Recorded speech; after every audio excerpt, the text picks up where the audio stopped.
Hey everyone. Sorry. Sorry about that. Hey everyone, I'm back with another video with a new idea. I'm starting this top 10 top 10 favorite Marvel Cinematic Universe villains. I hope you enjoy this, and this is totally not like Watch Mojo. Haha, those terrible emotionless people. Okay, starting off with number 10, Thanos. The Mad Titan himself, Thanos. Now, Thanos hasn't really done that much in the movies so far. All he's been doing is sitting in a chair, just watching. But from what I've seen, he's a very intimidating villain who's been pulling the strings behind the scenes ever since the first Iron Man. I don't really have much to say on Thanos since we haven't seen that much of him, but hopefully he'll have his chance to shine in next year's Infinity War and the Avengers 4 after that. Which leads me to number 9, Caecilius, the villain from Doctor Strange. Now Caecilius, he wasn't too good a villain, but his motives were that he wanted to have the world consumed by the Dark Dimension Dormammu because he discovered that it will give him quote-unquote eternal life, and he also found out that the Ancient One has been draining power from the Dark Dimension to make her all live forever and some things like that. And he's had some pretty cool fight scenes. And at the end, he gets his comeuppance when he and his followers get sucked into the Dark Dimension, and and he becomes a mindless one, gets eternal life, but doesn't really like it. Then there's number 8, Nebula. Now, Nebula started out as a villain, but through the Guardians of the Galaxy Volume 2 and stuff like that, she has become a part of the team, and her motives were that she wanted to kill her sister because she thought Thanos loved her more. Oh yeah, she is the sister of Gamora and daughter of Thanos.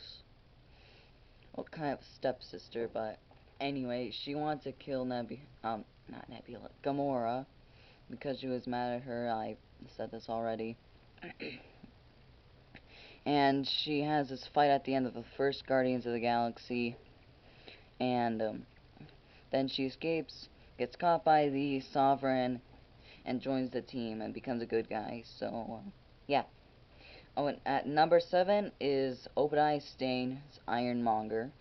Now, Jeff Bridges really did this character well.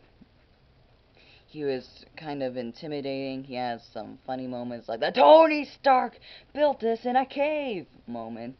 That was pretty funny. He was also kind of intimidating with the suit on and stuff like that. Though he went too soon. It was sad. His motives were that he wanted to still make weapons after Tony Stark discontinued them from his Stark Industries, but he couldn't get Tony's suits, which he found out was actually no, he wanted to take over Stark Industries and kill Tony. So he hired the Ten Rings clan to try and do that, but of course they fail. And then he captures or steals Tony Stark's first Mark 1 suit, turns into the Ironmonger. At number 6, we got Ultron. So Ultron is the creation of Tony Stark and Bruce Banner. And kind of an accidental villain. In the comics, he was made by Hank Pym, the original Ant-Man, but they had to change that because he wasn't introduced yet in Avengers Age of Ultron. So, Ultron was... his motives were that he found that the Earth was really violent and stuff like that. He wanted world peace.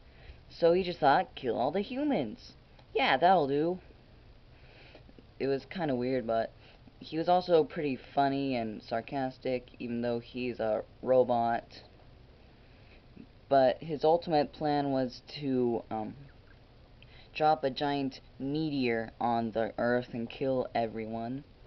And as he says, the only thing living on this Earth will be metal. So yeah, he gets his comeuppance when he's talking to his... Actually, no. He's talking to his creation, Vision, in his final Ultron body. All the others were destroyed. So, and then Vision destroys it. Okay, so at number 5 we have the Red Skull.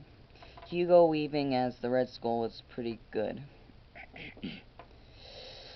Sorry if I don't explain why I like these films so much. I just don't have that much to go off of.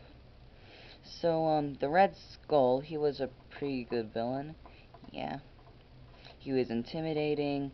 He had a pretty good plan.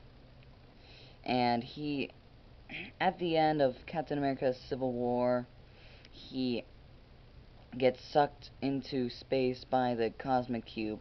He doesn't die, because that's the Space Stone. And Sam Jackson kind of semi-confirmed this. So, he was pretty good. I'm sorry if I don't explain myself so much. Next, on number 4 is Baron Zemo from Captain America's Civil War. Zemo's plan started when the Avengers killed his family in Sokovia after the events of Age of Ultron. So, he was mad at the Avengers and wanted to kill them, but he couldn't do it himself because he's just a normal human. So he set up all these things to kind of make them want to fight each other. Like, he showed Tony Stark, the Winter Soldier, killing his parents, and then he got mad at Winter Soldier, and Captain wanted to kill Winter Soldier even though he wanted to. And then they got into a fight and all that stuff, almost killing each other, stuff like that. It was pretty good. Zemo's plan was pretty good. And at number 3 we have the Winter Soldier, Bucky Barnes.